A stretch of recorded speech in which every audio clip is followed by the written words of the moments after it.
Hello everyone, I'm Asif Ali and you're watching CGHOW video, and in last video we had created this emitter with lights and this GPU emitter which has lots of particles and running smoothly, and in this tutorial we will see the mesh particle in Niagara. So I'll just delete these two.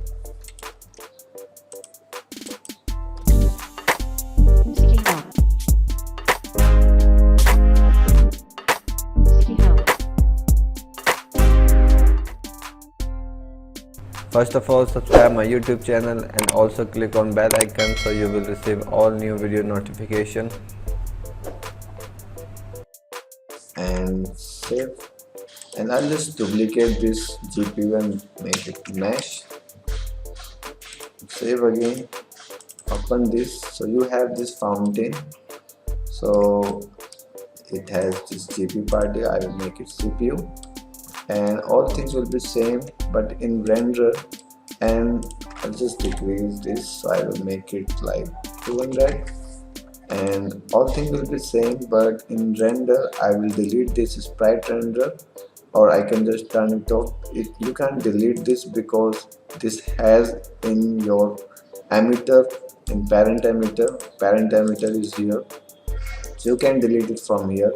If you don't have here and you created modules here in system, you can delete them, but you can delete parent emitter module. So you can just turn it off and you can take it a mesh render and you can call a mesh. So we will see chair. So we can use this chair and we can override material, or you can use if material applied on the mesh. So this material applied, so you don't need to override, although you can override and use your own material here. That is not required here. So you have this emitter, you can just put it here. You can now see. So first you can see this is mesh render and what we can do with here. So first we will check the modules for mesh specifically. So in initialize particle, this is sprite size, but for the mesh it has here mesh scale, so you can now scale down it here, or if you want uniform scale with one value, you can just make it float.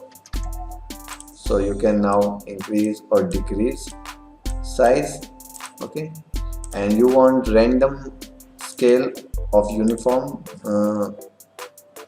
scale in random values, so you can now make it uniform, and you can see the chair size is random but it is uniform scaling, okay. And if you don't want uniform scaling, you can just random this 3 vector. So every chair is scaled randomly. Some are squares, some are stretched, some are long, some are short, okay. So these are things. So this is the mesh scale. Then if you want a rotation, I'll just make it default now here. If you want rotation, initial rotation, you can.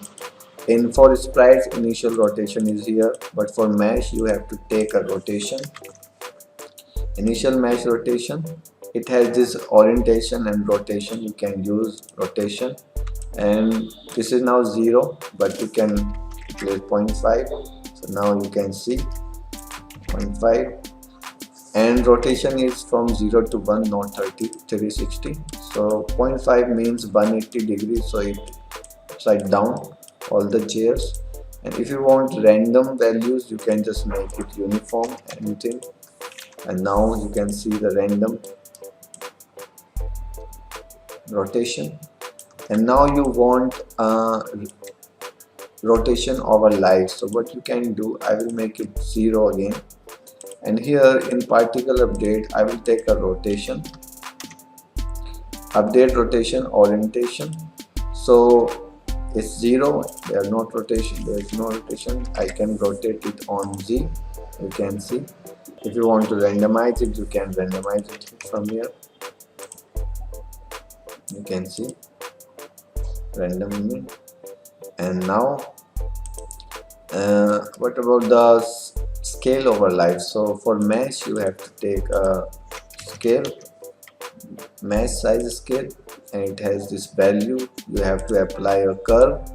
If you want uniform scaling, you can make it float first, then you can make it curve. So you will have a single curve, so all the scaling are uniform. If you want random scaling, or you want to make it stretch then small, so for this you will have to make it vector and then make it curve. So you will have three curves, so you can adjust, you can play with these curves. You can just play one and you can just see. So these are the scaling on z-axis. So these are the mesh modules, and now comes to the collision of mesh. So I will delete this and I will increase the life is 1 and 5. So it's now going through the ground. Decrease the spawn rate to 10, and now I will use a collision here. Just dismiss this, or you can just place it over the solver, and now you can see these are all colliding. And for collision setting, it has this bounce setting and this friction setting, lots of setting here. If you increase bounce setting, you can see the difference. See, so you can make it bounce 0. These are now just in here. Okay, we will explore more modules, more settings in coming tutorials, but this is the basic setting. So that's it for now. Thank you for watching this. Bye bye. In next video we will check the ribbon and beams, maybe beams just first then ribbons. So just keep watching. Thank you. Bye.